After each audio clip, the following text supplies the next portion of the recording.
إلا عندك مشكل ديال ضيق التنفس وكذلك ألم في الصدر ومشكل ديال السعال الحاد وألم في الرأس مع ارتفاع درجة الحرارة، وكذلك إلا عندك حتى سيلان ديال الأنف، خليك معايا للآخر باش تكتشفي المشروب السحري غادي يهنيك من هاد الأعراض هادي، طبيعي بمكونات متوفرة في كل بيت.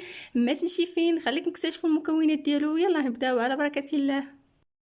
السلام عليكم ورحمة الله تعالى وبركاته. مشاهدي الكرام، مرحبا بكم في هذه الحصة جديدة. كنتمنى تكونوا بخير وعلى خير يا رب. رجعت لكم من فيديو جديد، وهذا الفيديو ضمن سلسلة الوصفات الطبيعية والمجربة. وصفتنا ديال اليوم فعالة للقضاء على الأعراض ديال هذا المرض المنتشر، رائعة وطبيعية، وكذلك تعرفوا معايا على أهم الفوائد ديال العشبة اللي مهمة عندنا في هذه الحصة. خليكم معايا باش تكتشفوا مكونات ديال هذه الوصفة ونصائح جد مهمة، وكنشكركم بزاف على المتابعة. ما تنسونيش بلايك والبارطاج وفرجة ممتعة.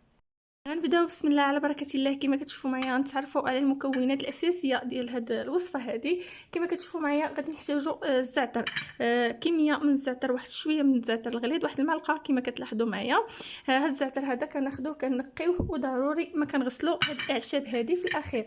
غادي نحتاجوا كذلك نجمه اليانسون اللي غادي تعرفوا معايا على اهم الفوائد ديالها. رائعه هاد نجمه اليانسون هذه، كما كتشوفوا عندها فوائد عظيمه على الصحه ديالنا.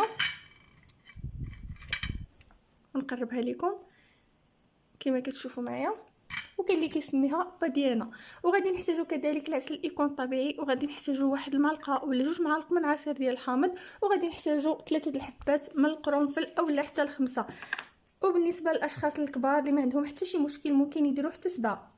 كما كتشوفوا معايا غنحتاجوا 3 الحبات ديال القرنفل. دابا غادي ندوزو باش اننا نحضروا هذا المشروب السحري ديالنا، ومن بعد ان شاء الله غادي تعرفوا معايا الفوائد العظيمه ديال نجمه اليانسون، وكذلك فاش غتفيدنا من غير هاد الاعراض هذه. ندوزو دابا لطريقه التحضير. اول حاجه غادي نجيب واحد الصفايه باش نغسل هاد الاعشاب. غادي ناخذ هنايا كما كتشوفوا معايا واحد 2 نجمات ديال هاد نجمه اليانسون. غادي نحتاج واحد 3 الحبات ديال القرنفل، وغادي نحتاج كذلك واحد المعلقه من هذا الزعتر هذا. كما قلت لكم من طبيعه الحال يكون الزعتر يكون منقي. غادي ندي نغسل هاد الاعشاب ونتلاقى معكم دابا بعد ما غسلتهم. كما كتشوفوا معايا غادي نخليهم في هاد الصفايه، وغادي نوضعهم في واحد الكاس. كما كتشوفوا الا ما عندكمش نتوما الصفايه ديروهم مباشره في الكاس. انا في الاخير غادي نهز غير الصفايه بلا ما نحتاج نعاود نصفيه. دابا بعد ما درتهم هنا في الكاس غادي نجيب الماء يكون طايب غليان مزيان. بسم الله. انا هنايا درتو غير في البراد.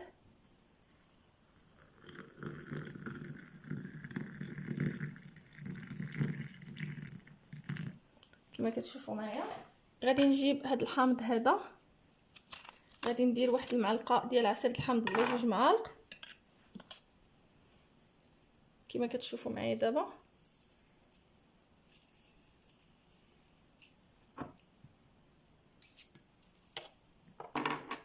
انا هنايا درت معلقه كبيره، غنزيد واحد النص.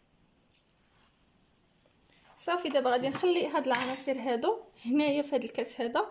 غادي نغطي هاد الكاس هذا وغادي نخليه هنايا. دابا غنخليو المشروب ديالنا هنا واحد 5 حتى 10 دقائق حتى يطلق، وغنقول لكم الطريقه ديال الاستعمال ديالو وباش ممكن كذلك نحليوه. يعني ممكن تحليوه بالعسل، ممكن. المهم خليكم معايا للاخر.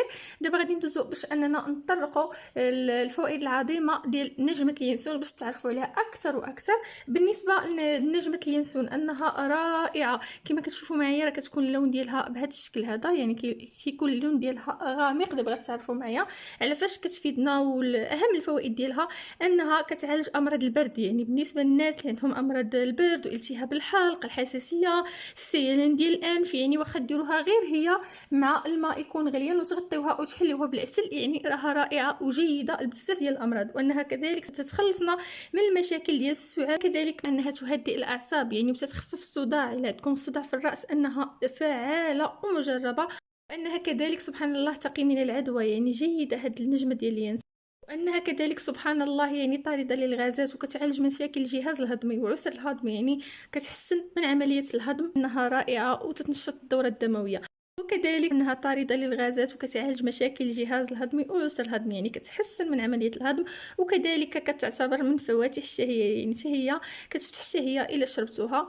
كذلك نجمة اليانسون مفيدة لحرقة المعدة، يعني الناس اللي عندهم حرقة المعدة ومشاكل ديال المعدة راها رائعة وجيدة لرائحة الفم. كما كتعرفوا هي متميزة بواحد الرائحة طيبة وجميلة، انها رائعة وكتعطي رائحة طيبة للفم، وكذلك تطرد السموم من الجسم. يعني الناس اللي تعرضوا هكا للتسمم ولا شي حاجة ما عليهم الا ياخذوها المنقوع ديالها يديروا مغليان ومن بعد يحليو بعسل ويشربوها بصحتهم وراحتهم. وكذلك انها جالبه للنوم بالنسبه للناس اللي ما كيجيهمش الناس راها جيده، وكذلك انها رائعه بالنسبه للناس اللي عندهم الربو وضيق التنفس واللي عندهم يعني الحساسيه بالاخص في هذه الوقيته هذه ديال هذا الوباء هذا. ما عليكم الا تستهلكوا هاد نجمه اليانسون، غير ما تكثروش منها، يعني غير للضروره، يعني فاش تحسوا بشي اعراض من هاد الاعراض اللي كتستعملوها. وكذلك نجمه اليانسون انها مفيده للناس اللي كيعانيو مشكل ديال الغثيان والتقيؤ، وكذلك انها رائعه وجيده وكتخفف من الام الدوره الشهريه. يعني هذا القليل فقط، ما هي راه ما شاء الله يعني عندها فوائد عظيمه على الصحه ديالنا. دابا بعد ما تعرفتوا معايا على بعض الفوائد العظيمه ديال هاد نجمه اليانسون، كما كتعرفوا يعني القرنفل حتى هو رائع وجيد لضيق التنفس. عن تجربه شخصيه يعني كاين الناس اللي كيديروا دابا هكا عود يوميا في الفم ديالهم، يعني راه فعال ورائع. الناس اللي كيعانيوا مشكل ضيق التنفس الحساسيه، وكذلك جيد في نزلات البرد وحتى لهذا الوباء باذن الله.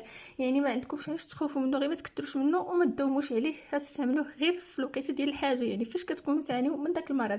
دابا غادي ندوزو المشروب ديالنا بعد ما خليناه واحد المده ديال 10 دقائق كما غتشوفوا معايا دابا. شفتوا يعني راه الاعشاب تلقات وعطات الحلول ديالها. ممكن تخليوه حتى 4 ساعات حتى 20 دقيقه على حساب الحراره. دابا راه باقي دافي باقي يعني سخون. غادي ندوزو باش اننا نحليوه بالعسل. يعني من طبيعه الحال العسل يكون طبيعي، كديروا القياس اللي نتوما باغيين على حساب الكميه اللي درتو ديال الحامض. ممكن ديروا حتى نص حامضه.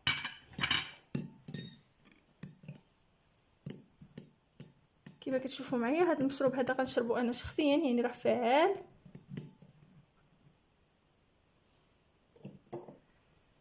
وكتشربوه بصحتكم وراحتكم كما كتشوفوا معايا.